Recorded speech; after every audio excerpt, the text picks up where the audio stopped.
Hands forward. నేను చెప్తాను దాన్ని రిపీట్ చేద్దాం. ఓకే, నేను ప్రతిజ్ఞ చేస్తున్నాను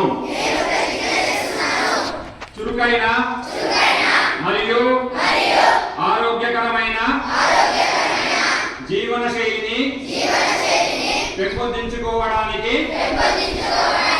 నా ఫిట్నెస్ మరియు ఆరోగ్యం కోసం ప్రతిరోజు 30 నిమిషాలు కేటాయిస్తాను.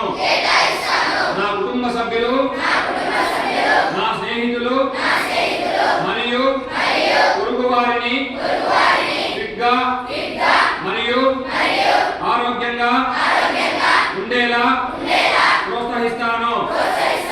ఫిట్ ఇండియా మొబైల్ యాప్లో ఫిట్నెస్ అసెస్మెంట్ పరీక్షను క్రమం తప్పకుండా అనుసరిస్తాను.